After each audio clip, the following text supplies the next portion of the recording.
I would like to call upon Mr. Saxena to address us. Mr. Ravi Saxena is the Additional Chief Secretary, Department of Science and Technology, Government of Gujarat. He obtained his degree in MSc Physics from Banaras Hindu University in the year 1971 and joined the IAS in the year 1978 in Gujarat cadre. During a significant part of his career, he was posted as Managing Director of PSUs like Handloom, Handicraft, and the State Textile Development Corporation. He contributed to the development of the industrial and economic infrastructure of Gujarat State as the Chief of Gujarat Industrial Development Corporation and Gujarat Infrastructure Development Board. Mr. Saxena has served as Secretary in departments like Transport, Prohibition, Jails, Social Justice and Empowerment, and Health, and as well the Principal Secretary Planning for Gujarat State, where he delivered new directions which are being tracked until now. Mr. Saxena also has worked with the Department of Atomic Energy, Government of India as Director, Nuclear Power, and has also represented Government of India in the Boards of Directors of Indian Rare Earths, Electronic Corporation of India, and Nuclear Power Corporation of India. Mr. Saxena, please. Thank you. Thank you, Atul. I didn't quite think that you would have my introduction because I was an afterthought of the afternoon of yesterday to join this session, and I thought, and in any case, Dilip said he's come here 6 times. These people have heard me 60 times, and some of them can introduce me without a paper that Atul was holding. Jay did a wonderful job the other day, Neera, many others. So I am basically a homebody, a filler. When there's somebody missing, I just come in. And today, again, youth empowerment, skill development and innovation. I see here skilled people, Dilip, of course, leading the pack. Then you have Sodal, the skilled person. And then you have, of course, Toshni Walji as the leader of the house and innovation. And it's all, I think I'm supposed to represent innovation, is that right? The thing is not a package, it's all coming from different directions. And I remember I was PS Planning, Principal Secretary Planning, when this draft approach paper for the 11th plan, not 12th plan, was sent to us. This was, I think, 2005, 2004, 2005. And it, for the first time, said, what is the gap of skill? It said the total number of trades in India, just about 450, being trained through some 4,000 or 5,000 institutions, compared to 4,500 trades for which the training was being imparted. I still remember, I didn't prepare for it, that 4,500 trades in China through some 50,000 training institutions. The gap was absolutely astronomical. And that explained the industrial and infrastructure growth of China. But what was great was this was a beautifully written paper, this draft approach paper for the 11th plan, which made the country sit up and think, as a result of which NSDC, National Skill Development Corporation, and the entire gamut of the race for understanding the whole issue of filling up this gap of skill in the country that was taken up, and each state, and very powerful programs from the government of India were launched for the states, and you have the skill mission. And I'm glad to say again, reiterate what Sonal said. Gujarat is a leader.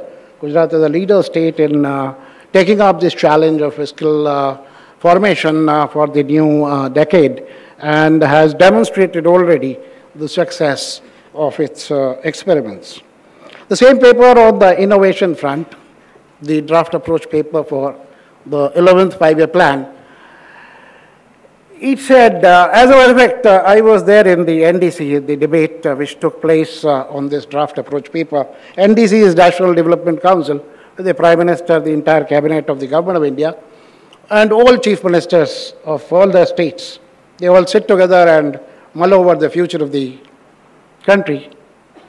And it took me some 11, 12 hours to be sitting with the Chief Minister to explain to him the provisions of this draft approach paper. And I can say that he really felt extremely concerned about the gaps and took upon himself as a mission. He said Gujarat should provide the growth of India. And he's spoken this number of times, that Gujarat grows, India grows. And that Gujarat's, it's the responsibility of Gujarat to make India move.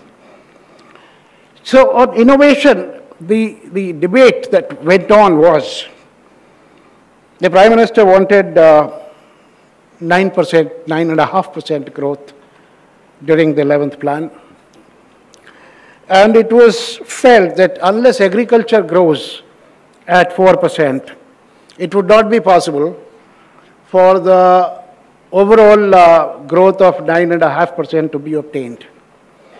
And it was turning out to be almost like the challenge of making agricultural sector grow at 4% was something which appeared to be so daunting in the debate. People inside the hall, Vigyan Bhavan, outside the hall, said, oh, these are all big words, 4% growth in agriculture, how is it possible?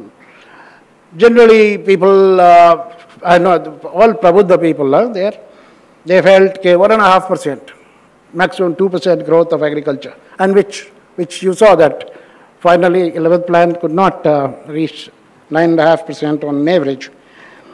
So while debating upon this fact of country not being able to reach 4% growth in agriculture, this question hit everybody in the face, that India, since the times of the first Green Revolution, actually has not done any innovation in the area of agriculture.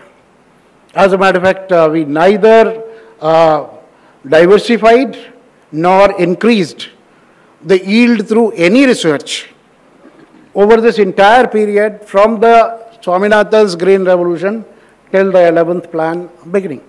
And it is that lack of innovation in agriculture which hit in the face of the entire country. And Gujarat proved we have been having double-digit growth rate in agriculture in the last 10 years. And Chief Minister said it in that National Development Council, that look, we are doing it. And I don't see any reason why the country can't do it. But the fact is that the country could not obtain 4% growth rate in agriculture, and the issue was very clear to everybody that all agricultural research institutes, and you know that agricultural research institutes and agricultural universities are geoclimatic universities, geoclimatic laboratories. They are located in different parts of the country. They carry out research based on the geoclimatic parameters of that region. They do research for that region. And still this, and another thing which I think was mentioned in this draft approach paper was that India has created the largest government-funded research infrastructure of the world. The number of research laboratories that Government of India funds is not the business of any other country, including America. We have CSIR laboratories, we have agriculture laboratories, we have laboratories and research institutions in every department of the Government of India. And each of these laboratories has scientists. From class 1 scientist begins at scientist C level, C, D, E, F, G, H. H is equivalent to Additional Secretary to the Government of India.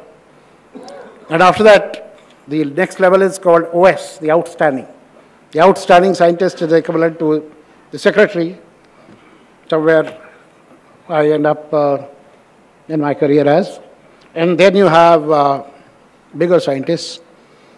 But this huge labyrinthine setup of government-funded research institutions. Message here today that each of those patents, 1,500 in number, they end up launching an Apple iPad or an Apple iPhone 4S or an Apple i3. All these researches are taking place there in that laboratory. What I mean to say is that each patent is related to an innovation which spins billions. And that is what is my message today. Each patent leads to a spin-off in billions for the industry. Now, which industry gets it? And how do they get it? I think it is that mechanism of innovation which is not there and which is so complicated that we have been struggling about it. Why such a huge research infrastructure of thousands of scientists in A, B, C, D, E, F, G, H in the country are not able to produce this kind of spin-off for India's GDP, I would say. Ultimately, research should lead to a spin-off to India's GDP. And that should be the measure of it. That should be the benchmark of it. Because it's the case there. Does it happen? Where does innovation take place? How does innovation take place? Innovation takes place everywhere. Necessity is the mother of invention. Innovation, as our Professor Anil Gupta of IIM Ahmedabad, one of the very eminent persons, in his Shodh Yatra across the country, he has found innovation in hamlets of the backyard of civilization. In remote areas, there are people living and creating innovation and using that innovation in their day-to-day life. Innovation takes place in small villages. Innovation takes place in the implements of the agriculture of villagers. Innovation takes place at the shop of the cycle repair fellow. Innovation takes place in a foundry, in a factory where there is a lathe. Innovation takes place in your quality circles. Your quality circles are meant for workers leading to innovation. Innovation takes place in my science carnival, which is going on in Science City today. Innovation takes place in all these small little science fairs. Innovation also takes place in research laboratories. It takes place in incubators. It takes place in the pharmaceutical laboratories of where you have drugs being produced. Is it all being? Dilip said one thing which I remember: fishing and farming, and that is very useful concept. You know, if we keep doing fishing, then we'll not be spending billions for the innovations that will be made, and it is the key. And of course, innovation cannot be, youth empowerment, skill development, and innovation cannot be three verticals. Today's whole thing had to be packed together, because obsolescence is your biggest enemy. You may keep fishing for skills, but by the time you get it, it will be obsolete. Today, I don't have that, some of you might have heard when I spoke about the explosion of knowledge. The explosion of knowledge, where one of the things which I remember is that when a student enters the engineering college, by the time he reaches the third year, what he has studied in the first year becomes obsolete. As a matter of fact, when he gets out of his fifth year, the education of first and second year is useless. It's already obsolete. There are more than 1 billion searches on Google every day. They've invited me for this innovation lecture yesterday afternoon. And my research assistant just went to internet and took out some papers, which I'm not using just now, from the internet about the PhD factory. It says China produces 50,000. Let me now just give you in a nutshell what the research scenario of the world is. It says China produces 50,000 PhDs. Japan produces 16,000 PhDs. United Kingdom produces 16,000. Germany 25,000. And US 20,000. Singapore 800. Singapore 800. And so on and so forth. This paper called the PhD Factory, it basically talks about the fact that PhD programs everywhere, again, are not connected with innovation, and not connected with spinning off the billions for the industry. As a matter of fact, largely in China, the PhDs get employed in everything other than innovation. And if they have to go further, they have to go to US for doing their postdoctoral. The quality of PhDs in India is also equally not so usable. The US PhD program is a white elephant, and the MPs there are crying horse as to whether this whole money is really worth the while. The question is, this innovation which takes place everywhere, how do you farm it? And why do you farm it? The farming of this is necessary to beat the obsolescence. All those pharmaceutical companies which are producing chemical-based pharmaceuticals would be obsolete in coming 6-7 years. Coming 7 years, most of the drugs would switch over to biotechnology. Would be biotechnology-oriented microbe-based medicines. The chemicals will get out of the medical system. Nanotechnology is going to make a difference to each of your production processes. Nanotechnology is going to make production efficient, products marvelous, and cost extremely effective. And therefore, unless you do this together, and skills, both the leap and zonal, skills also need to match with innovation. You cannot remain isolated from obsolescence. You may develop programs for developing skills, which if they are not evolving by themselves, along with the kind of obsolescence that has to be met with, so what do you have to do? You have to see your investment in this skill development programs. You have to see, are you investing beyond the shelf life of these skills? Then you will find yourself unviable. The viability of innovation is what the industry and CII needs to talk about. Who funds innovation?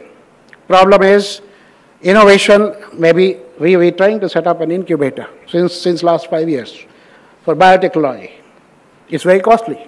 Incubator by itself is not self-sufficient, not self-propelling, not self-financeable. Industry needs to support incubation. Academia needs to bring in and provide the base for the incubator. Now, how do you put these two things together to make an incubator successful? It is this collaboration for which we don't have structures in this country. We don't have structures even today for angel funding of innovation to be afforded to right industry, right innovation to be afforded to right industry at the right time in right manner. You have to, CII needs to put its head together and see how industry does it before it's too late. How industry is given the capacity to farm the innovation and channelize it, structure it financially and channelize it in a manner that each of your members is able to access wherever there are sources of innovation in an affordable manner. And what kind, and unless there is a global view taken on innovation, you cannot assess the total funds required for it. You cannot assess the total funds required for setting up incubators which take innovation from the academic research institutes to industrial research institutes to incubators and finally to the industry. You obviously, it is not viable on a product-to-product basis. You cannot fund, an industry cannot fund innovation on a product-to-product basis. So you need to have a holistic approach as an industry association to calculate the overall investment that you need for developing this funding. I think the ultimate challenge is funding for innovation for industry. Innovation which is not going to spend billions and raise the GDP of the country can be certainly weeded out. We don't need that innovation. Skill sets have to move along with this innovation and have to be roped in the entire program. They have to move along with it, and CII has a great role to play there. CII has to see how you need to set up a group on this. You need to set up a group on how industry, your members, should be able to afford innovation financially. And in frontier areas, which are basically 3-4, biotechnology, nanotechnology, information technology. Dilip talked about ICT. ICT is making huge changes in the entire process of production and in the entire process of fulfilling the needs of people. Ultimately, you all fulfill the needs of people. And you must look at all your production from that angle, that you're fulfilling the needs of people, and in that process, how technology is creating obsolescence. Obsolescence is the biggest enemy which needs to be fought like a war, and these are the 4 areas of technology. Innovation in each of these 4 areas, you need to set up groups, find out the ways to have your holistic way of funding research which is relevant to industry in each of these technologies, and see that your members are able to get access to it at the right time, so that they are able to fight it out with the competition which exists now from anywhere and everywhere. So with that, I'm glad I was given this opportunity to provoke some thoughts on this issue. Thank you so much. Jai Hind.